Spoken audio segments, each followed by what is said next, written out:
Yes, this is the end of the presentation.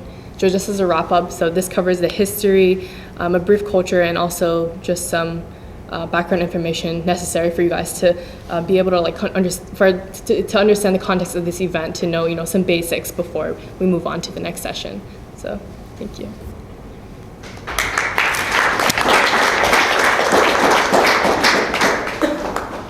Thank you, Turani, for the great presentation. Now I'd like to invite Anwar Yusuf Turani, the founder and the Prime Minister of the East Turkestan government exile, to give a speech on what the people of East Turkestan need from the international community. Assalamu alaikum wa rahmatullahi wa barakatuh. Brothers and sisters, ladies and gentlemen, and the distinguished guest. The fact that addressed by the previous speaker, Aydin Anwar, is where the country, East Turkestan, is, and who the people or the indigenous people of East Turkestan are. And most importantly, what these people, the 35 million oppressed people of East Turkestan under the occupation of Communist China, has been going through for the last 7 decades. Why the Chinese has been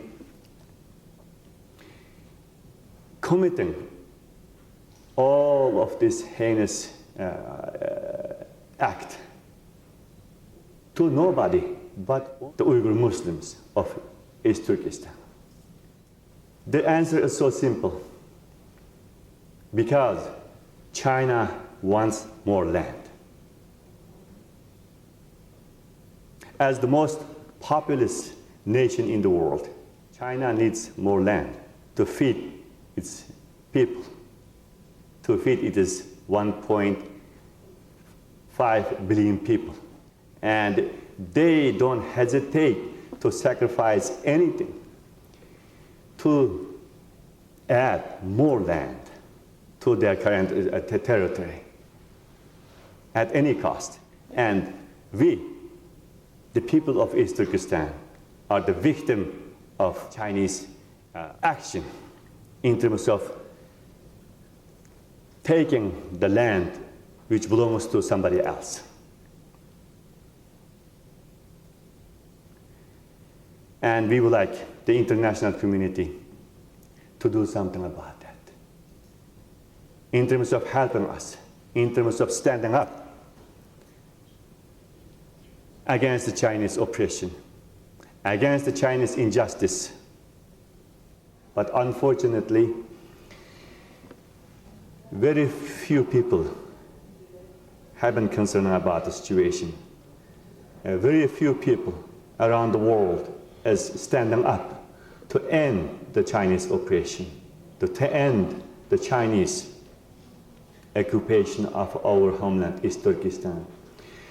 The fact that you have just seen that how the over 100 Uyghur political refugees has been sent to China by the Thailand authorities against their will is the best example of not only that the territory where they belong, the East Turkestan, became a dungeon for them or for us, but the whole world has become a dungeon for us. Think about that. Compare the situations, what's happening to the rest of the world. At least,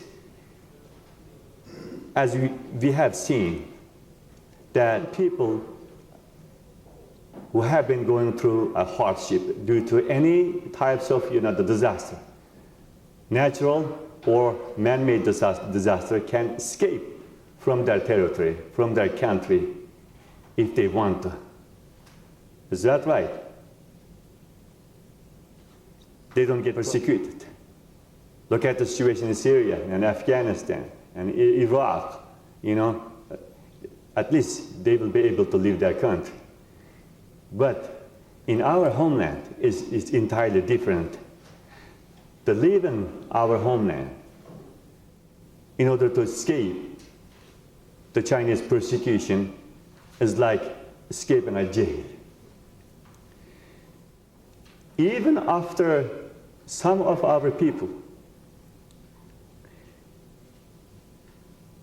can find a way how to escape from the Chinese persecution, like you have seen, and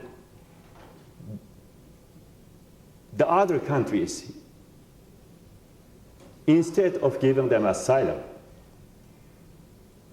but shamelessly they are sending back to China where they came from. This is totally unacceptable. This should not be acceptable for everybody. Unfortunately, the international community, including the United Nations, is turning blind eyes, just ignoring the situation. As all of us know that what the United Nations stands for, we expect something from the United Nations to do something for the sake of the oppressed people. But there's a very limited thing can be done by the United Nations. And if, as long as, if it's not the interest of the world power, that does nothing can be done on behalf of the most of the oppressed people, such as the Uyghur Muslims of East Turkestan. The fact that, addressed by the previous speaker again, includes how China took over our homeland at the beginning of 20th century as the rise of the establishment of nationalist China in 1912. What they have been doing is always against the will of our people, the 35 million East Turkestani people. There is no democracy. What they do is just using their force to fulfill their own desire. Especially Communist China. After they take over our homeland in about 65 years ago,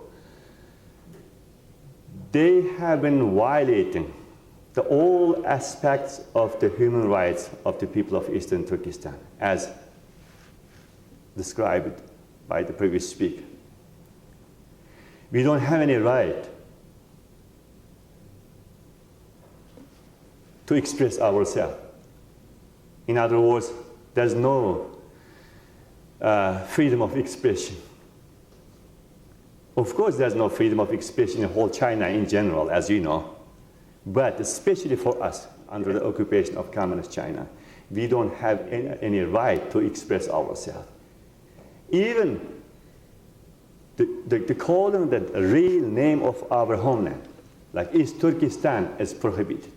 With anybody who used the real name instead of Xinjiang, the Chinese name, is subject to be jailed. It's just one of the examples. In addition to that, China has been moving millions of Han Chinese into our region in order to fill up our whole the state, the East Turkestan, with the Chinese people, so that the land will be just for the Han Chinese. This is the clear sign of the genocide. Moreover, China has been applying its birth control policy for about more than 3 decades, as it has been addressed earlier. As a result of this inhumane act, hundreds of thousands of unborn young has been killed. Hundreds of thousands of mothers has been killed. And it's not enough. And China has been using our land, especially the Lopnor region, which is located at the Tarim Basin, as a nuclear weapon center since 1964. And due to this inhumane act again, the people of East Turkestan, as well as the whole ecology, has been destroyed. The damage is immeasurable. And this is not enough. China has been violating all aspects of human rights of the people of East Turkestan. As I said, the freedom of speech and freedom of religion, for example. Even though the Chinese constitution said that every citizen of China has a right to believe in or not to believe in or conduct his or her religious activity, they have the right to do that, but in reality, it doesn't work for everybody. And I don't have to repeat about what's happening, as we have seen that. So we are alone in our homeland in terms of defending our right, to fighting to get our independence back from China. And we strongly believe in that. Talking about human rights and rights of the East Turkestani people is just pathetic or useless unless we regain our independence from the communist China.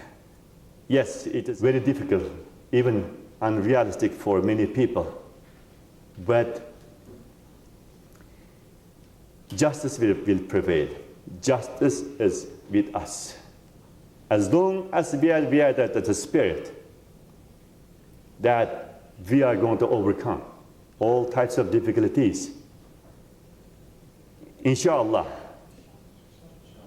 we are going to gain what we deserve, the independence of our homeland, East Turkestan.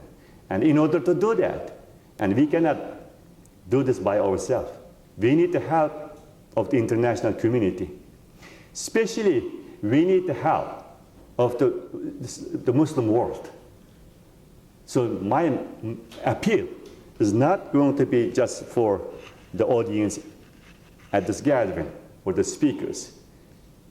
My appeal is going to be to the whole international community, to the United Nations. I just want to point out one thing before I end my appeal. All what happened, all of that unfortunate situations, the misery, we cannot blame for anybody, but we have to blame ourselves because something went wrong from our side as a nation in terms of defending our country. And something is not going right. And we have to fix ourselves with us. And we have to be ready to ultimately sacrifice to defend ourselves. At the same time, and we have to ask the international community again to help us to achieve our dream, to achieve our national aspiration, so that we, the 35 million East Turkestani people, will live as a free nation, as an independent nation with the prosperity, with the justice and the liberty. Thank you very much. Jazakallah khair.